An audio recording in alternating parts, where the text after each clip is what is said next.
السلام علیکم دوستو، امید ہے آپ سب خیریت سے ہوں گے۔ آج ہم بات کرنے جا رہے ہیں قسطنطنیہ یعنی کہ قسطنطنیہ کی فتح کے بارے میں۔ دوستو، یہ شہر جو کہ ایک خوبصورت دنیا کا خوبصورت ترین شہر تھا اور ہے، وہ ایک قلعہ تھا جو کہ اس شہر کو چاروں طرف سے گھیرے ہوئے تھا اور یہ تقریباً محفوظ سمجھا جاتا تھا کیونکہ اس کی جو دیوار تھی وہ چوڑی لمبی تھی اور کسی میں اتنی ہمت نہ کی تھی کہ اس دیوار کو توڑ سکے۔ یعنی اس زمانے میں بہت سی طاقتور قومیں بھی تھیں لیکن کسی میں یہ ہمت نہ تھی کہ اس کو فتح کرنے کے ارادے سے اس پر حملہ کرے سوائے آٹومن امپائر کے۔ دوستو، آپ نے یہ تو سن رکھا ہوگا جیسا کہ ہمارے پیارے نبی حضرت صلی اللہ علیہ وسلم نے پیشن گوئی کی تھی کہ میری امت میں سے ایک شخص ہوگا جو کہ کتنا نہ پیارا اس لشکر ہوگا، کتنا نہ پیارا اس کا سپہ سالار ہوگا جو اس کو فتح کرے گا اور اسلام کا جھنڈا یہاں پر بلند کرے گا۔ دوستو، اس حدیث کو پورے کرنے کے لیے کتنے ہی مسلمانوں نے کوشش کی اور شہادت کا جام پیا لیکن کسی نے فتح نہ کیا۔ آخر کار سلطان محمد فاتح نے اس پیشن گوئی کو پورا کرنے کے لیے کوششیں زیادہ کی۔ دوستو، یہ جو قسطنطنیہ تھا اس کا کچھ حصہ جو تھا وہ سمندر سے ملتا تھا اور وہی سے انہوں نے بازنطین امپائر نے زنجیریں بچھائی تھی سمندر کے نیچے سے کہ اگر کوئی دشمن کا جنگی جہاز حملے کرنے کے ارادے سے آئے تو وہیں پر پھنس جائے اور ہم اس کو حملہ کر کے نیست و نابود کر دیں، اور یہ ہوتا تھا دوستو۔ اس کے بعد جب خلافت عثمانیہ کو بنایا گیا، جب اس کو قائم کیا گیا تو کتنے ہی سلطانوں نے اس کو فتح کرنے کے ارادے سے اس پر حملہ کیا لیکن کئی بار شکست ہوئی اور کتنے ہی لشکر شہید ہو گئے۔ آخرکار سلطان محمد جو کہ بچپن ہی سے ان کا یہ خواب تھا کہ وہ اس شہر کو فتح کریں گے، لیکن 13 سال کی عمر میں ان کے وزیروں نے ان کے بچے ہونے کی وجہ سے ان کی پیروی کرنا جو ہے وہ چھوڑ دی۔ تو اس وجہ سے سلطان مراد کو پھر سے تخت سنبھالنا پڑا اور سلطان محمد کو تخت سے اتارا گیا۔ اس کے بعد دوستو، جب ان کے والد کا انتقال ہو گیا تو سلطان محمد کو ان کا جانشین بنا گیا اور پھر سے ان کو تخت پر بٹھایا گیا۔ تو دوستو، انہوں نے جو پہلے غلطیاں کی تھی اب ان کو جو ہے نظر انداز نہ کیا جا سکتا تھا۔ انہوں نے اپنے آپ کو جو ہے طاقتور ثابت کرنے کے لیے بہترین چینجز لائے اور انہوں نے اپنے لشکر کو جو ہے طاقتور بنایا اور قسطنطنیہ کی فتح کا خواب جو تھا ان کے لیے کوششیں زیادہ تیز کر دی۔ دوستو، یہ شہر فتح کرنا آسان نہ تھا لیکن جو سلطان محمد تھے وہ ناقابل ذہین اور بہترین اور بہادر اور جرأت مند تھے۔ انہوں نے بہترین وزیروں کے ساتھ مشورہ کر کے کاریگروں سے مشورے لیے اور انہوں نے ان کو بتایا کہ یہ جو دیوار ہے یہ اتنی لمبی اور چوڑی ہے، اس کو صرف اسی حالت میں توڑا جا سکتا ہے کہ کوئی جو ہے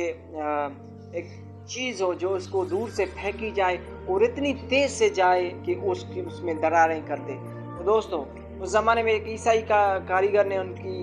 مدد کی اور انہوں نے ان کی مدد کی ایک لمبی توپ بنانے میں جو کہ پچھلی توپوں سے زیادہ لمبی تھی اور اس میں جو گولہ بھرا جاتا تھا وہ تقریباً 5 فٹ لمبا ہوتا تھا۔ پہلا تجربہ جو کیا گیا ان میں انہوں نے دیکھا کہ وہ اتنی تیز گئی اور جب نیچے گری تو تقریباً زمین ہی میں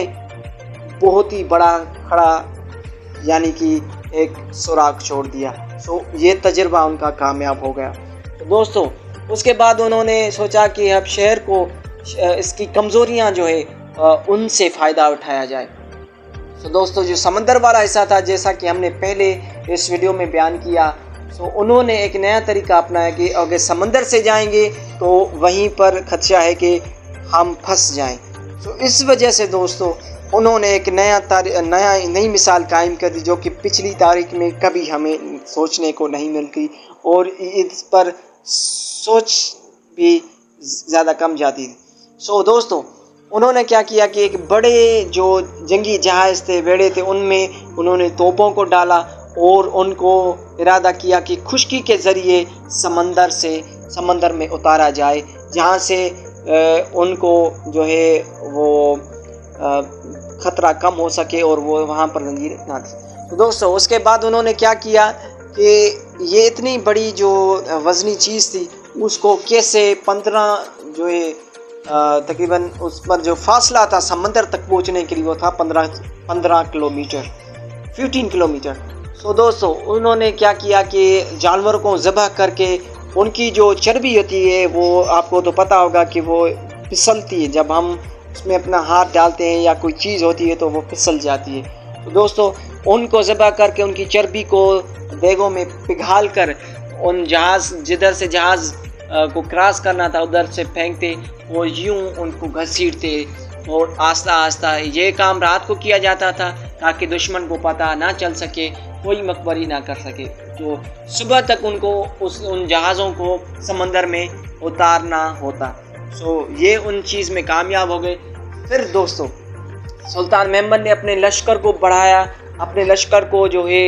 وہ بڑی ٹریننگ دلائی، اور اس کے بعد جو ہے ان کا اسلحہ تھا ان کو بھی بڑھایا، اپنے گھوڑوں کی تعداد بڑھائی، اپنی جو ایک فورس تھی جو وہ اپنے ذاتی طور پر جو ہے اس کو استعمال کرتے تھے، وہ اتنے جرأت مند سپاہی ہوتے تھے کیونکہ وہ ان کو اپنی جان کی بھی پرواہ نہ ہوتی تھی،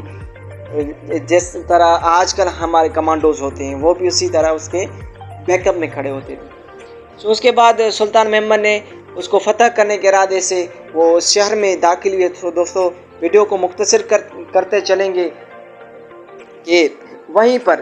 جب وہ پہنچے تو انہوں نے اس کو اپنا کام شروع کر دیا۔ دوستو، 30 دن ہو گئے تقریباً ان کو اس پر حملہ کرنے کے ارادے سے، لیکن ان کی ہمتیں جواب دے گئیں، ان کی جو کوششیں تھیں وہ بھی فی الحال ایسے نظر آ رہی تھی بیکار میں۔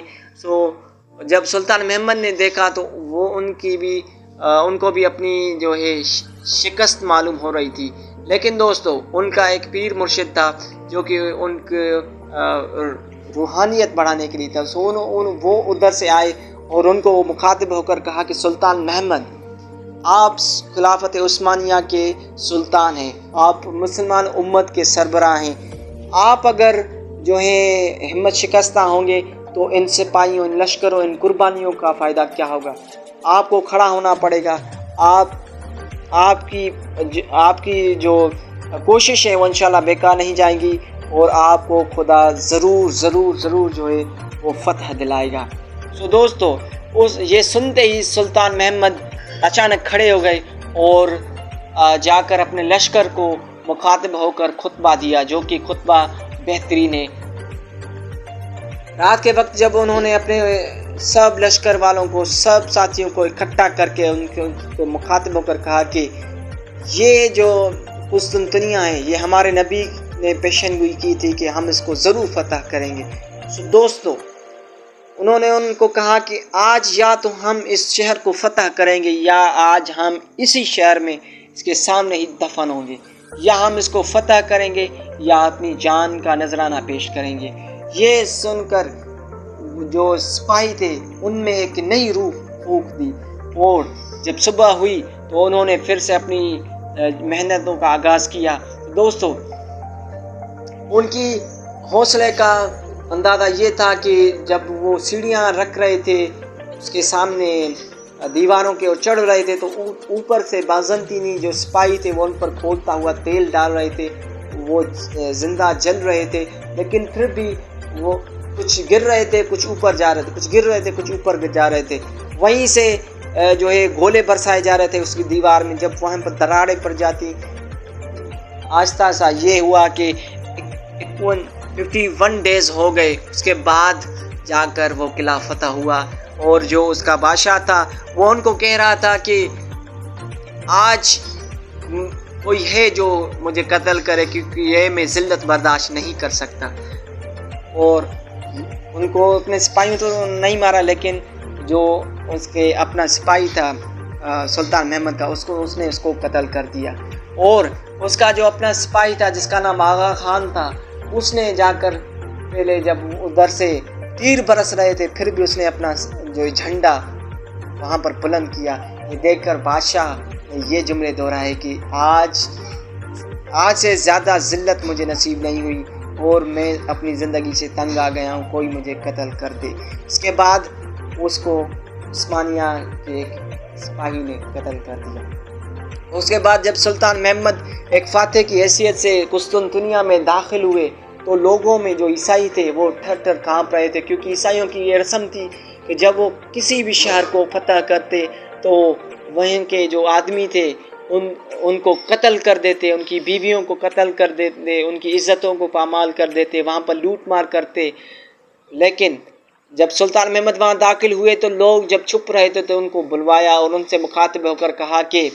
لوگوں، میں سلطان محمد خلافت عثمانیہ کا جانشین آپ سے یہ کہہ رہا ہوں کہ آپ کی عزت میری عزت ہے، آپ کا مال میرا مال ہے اور آپ کی حفاظت کی جائے گی، کسی کو بھی کوئی ذرہ برابر بھی تکلیف نہیں ہوگی، اور یہ میں آپ سے وعدہ کرتا ہوں. اس کے بعد عیسائیوں میں یہ خوشی ہوئی اور جب سلطان محمد قسطنطنیہ کے ایک خوبصورت جو عبادت گاہ تھی آیا صوفیہ، اس میں داخل ہوتے ہیں اور وہیں پر نماز پڑھاتے ہیں. اور دوستو، خلافت عثمانیہ میں یہ ہوتا تھا کہ جب وہ کسی بھی شہر کو فتح کرتے تو ان کی یہ رسم ہوتی کہ وہ جو ہے مؤذن کو وہاں پر